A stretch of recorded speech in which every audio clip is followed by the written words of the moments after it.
ఊరంతా ఏకమయ్యారు. పాపం పుణ్యం గాలి కుదిలేశారు. జాలి కరుణ మరిచిపోయారు. మతిస్థిమితం లేని యువకుడిపై ప్రతాపం చూపారు. శ్రీకాకుళం జిల్లాలో జరిగిన ఈ ఘటన మనుషుల్లో రాక్షసత్వానికి నిదర్శనంగా నిలుస్తోంది. 15 ఏళ్ల కుర్రాడు ఒక గదిలో బందీ అయ్యాడు. కాదు, గ్రామస్తులంతా కలిసి అతన్ని పట్టుకుని నిర్బంధించారు. అంతేకాదు, ఇష్టం వచ్చినట్టు కొట్టారు.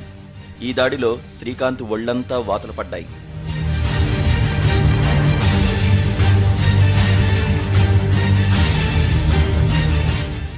శ్రీకాకుళం జిల్లా పాతపట్నంకు చెందిన గంట్యాడ లక్ష్మికి ఒక కుమారుడు, 2 కుమార్తెలు. 6 ఏళ్ల క్రితం భర్త చనిపోవడంతో కొబ్బరికాయలు అమ్ముతూ కుటుంబాన్ని పోషిస్తోంది. అయితే కుమారుడు శ్రీకాంత్కు కొంచెం మతిస్థిమితం లేదు. ఈ క్రమంలో శ్రీకాంత్ ఊళ్ళో ఎవరినో ఏదో చేశాడంటూ గ్రామస్తులంతా ఏకమయ్యారు.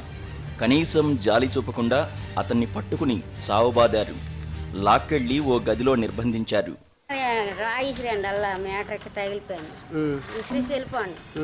మళ్ళీ రాత్రి వాళ్ళ ఇంటి మీదకి విసిరినాడట. అందరూ వెళ్ళి మనకు కొట్టేసి కట్టాను. శ్రీకాంత్ కనిపించిన వాళ్ళందరిపై రాళ్లు విసురుతున్నాడని గ్రామస్తులు ఆరోపిస్తున్నారు. మెంటల్ ఆసుపత్రిలో చేర్పించమని తల్లికి చెప్పినా పట్టించుకోలేదని, అందుకే నిర్బంధించామంటున్నారు.